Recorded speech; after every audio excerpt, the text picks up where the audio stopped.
It's the Happy Families podcast. It's the podcast for the time-poor parent who just wants answers now. G'day, it's Dr. Justin Coulson. Welcome to another episode of the Happy Families podcast. Today, a guest who has written an article, done some research, and this thing has gone bonkers.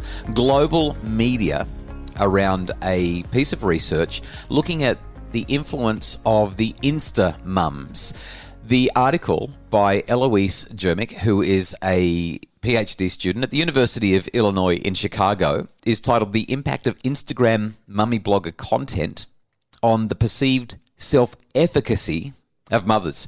And Eloise, who researches new media, social media, and the impact on us and the world, joins me now. Really nice to be able to spend some time with you all the way from Chicago. Thanks for being on the podcast, Eloise. My pleasure. Let's just sort of break down what this study was about. I want to do this because we're all on Instagram, and the way we interact with it affects the way we feel about ourselves and the world. So this study, the impact of Instagram mummy blogger content on perceived self-efficacy of mums. Can we know what Instagram mummy blogger content is loosely enough, but what do you mean by perceived self-efficacy of mums? So as you said, we all sort of exist today online in a variety of different ways. When I first started this project, I really wanted to just look at how the content we view online impacts how we feel about ourselves.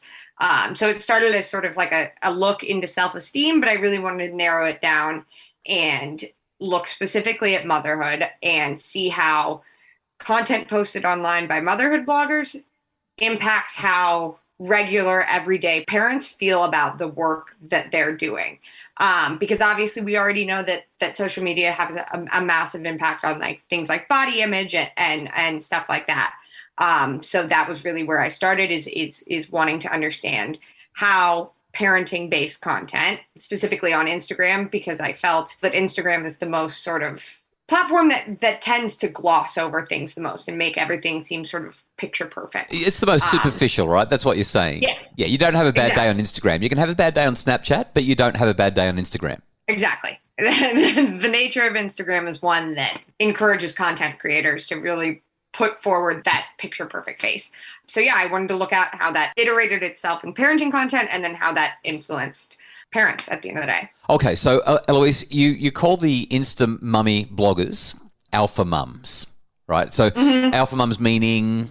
I broke it down into either the alpha mom or the more realistic mom. And the alpha mom is something that we think of. It's probably the first thing that comes to your mind when you think of mommy blogger. It's a mother, a parent who, again, always puts that best face forward, always seems to be excelling in their parenthood as well as in their career. They never really show that side of the struggle of motherhood, the grittier stuff. The pictures are always edited, they're matching with their little kids, and everybody's one big happy family. The other side that I looked at was the more realistic side of mommy blogging and of parenthood, and that was one that was, grittier, less edited photos and really sharing struggles with parenthood, be that postpartum depression, be that just exhaustion, anything that might come along with being a parent.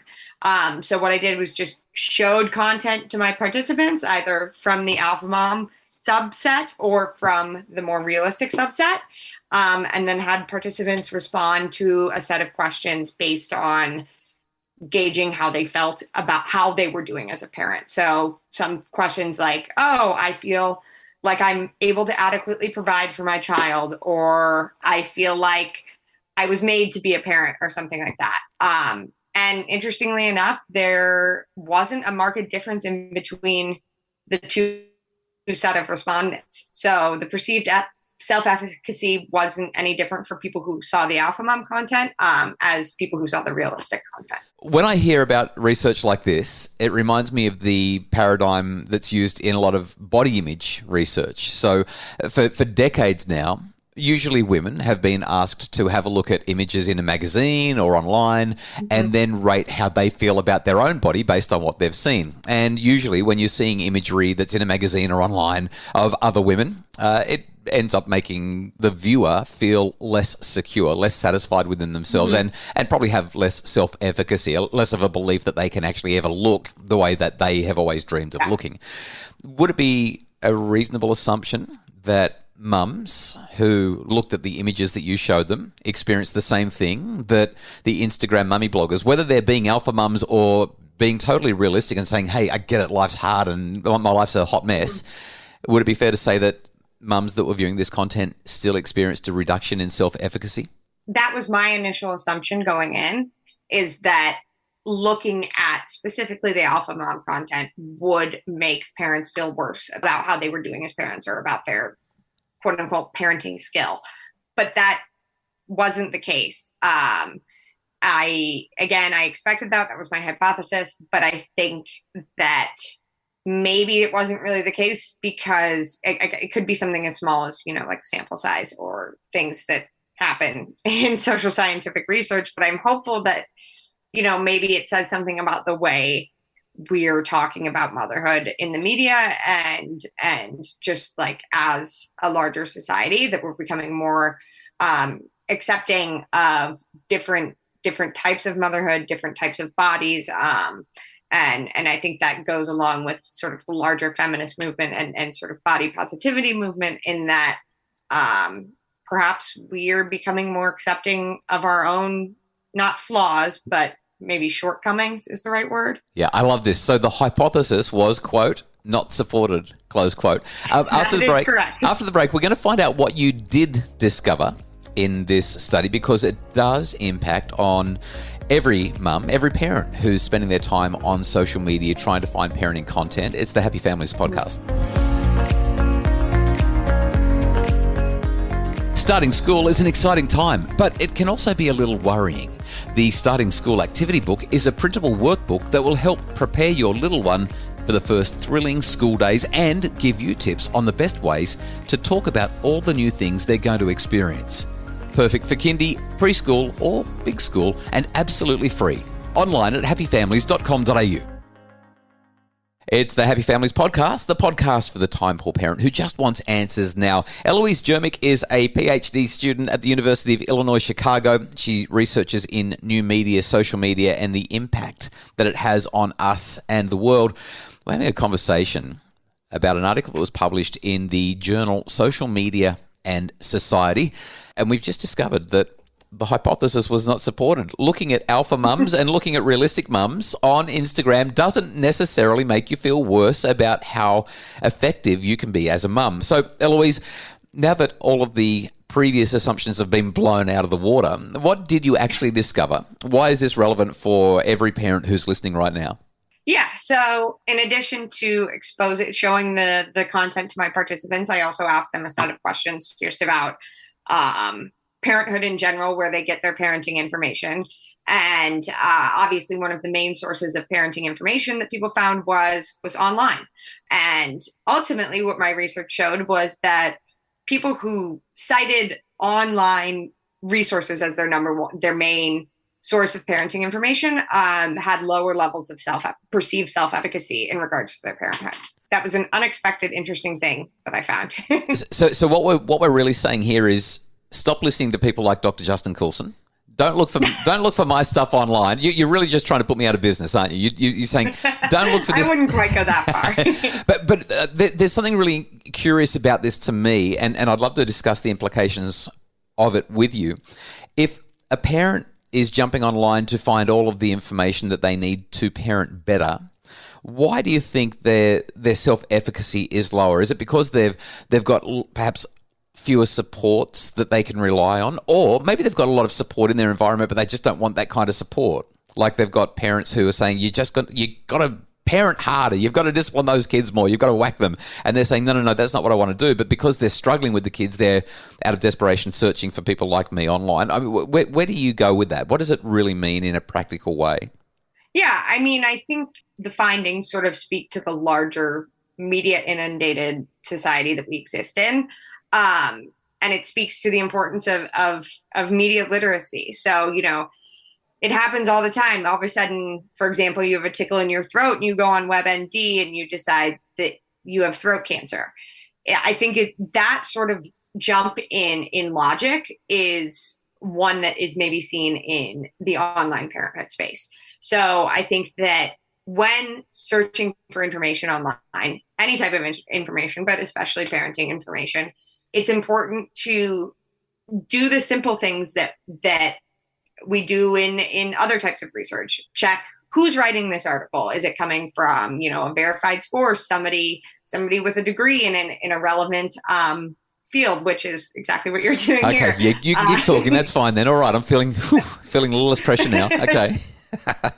But, just things like that, checking dates of when things were posted and making sure that the sources you're choosing to engage with are ones that are viable and reflect your values. Because when you go on the internet, at the end of the day, you can really find anything. So understanding what is valuable is really important when we're interacting with any type of information online. I really appreciate the way that you framed that as well, because just as you were saying that, you highlighted the importance of checking the date. How old's the material? I shudder when I see some of the things that I wrote, even half a dozen years ago, about the online world. Based on the research that we had then, I was saying the very best that we knew in terms of the guidance that I was offering to parents, but the research in that area has shifted markedly in the last half dozen years. In fact, even in the last 24 months, particularly with COVID. And the advice that we give now about screens and social media and the way that we interact on those platforms has really shifted. There are still some fundamentals that remain, but I would not say today what I said a handful of years ago. So just hearing you say that, making sure that it's current, making sure that it's credible, good advice for how we should move forward in I think you said, a media inundated world. Yeah. Are there any other insights that you've had as you've researched the mummy blogger world? Was there anything that you just think parents need to be careful of, be advised against, or seek out so that they can do better for their families? Yeah. I think it really, at the end of the day, sort of harkens back to that media literacy that I was talking about. Not only in terms of doing research online, checking your sources, checking dates, all of that, but when you're engaging with social media, do all those things that likely, as a parent, you're telling your kids to do when they're on social media. Remember that at the end of the day, for most people, social media is just a highlight reel. Looking at what other parents are doing, what other parents look like, how they interact with their children, that might be entirely different than what's actually going on. And really just using those sort of grounding questions of I guess it's not really a question, but A, I know that what I'm seeing right now is a highlight reel. B, I know that I'm a different person and I'm in a different family than every single other person on social media. And really just remembering that as you look forward and continue to interact with your social media, because it's ridiculous to assume that we're not going to interact with social media. But just keeping those two points in mind, and then maybe putting your phone down when you start to see yourself slipping into that nature of comparison. I think that's a really good way to stay grounded and still sort of engage with online parenting, blogs, social media pages, whatever. Basic but essential reminders. Eloise Germic, PhD student at University of Illinois, Chicago. We will link to that study in our show notes for people who want to see more.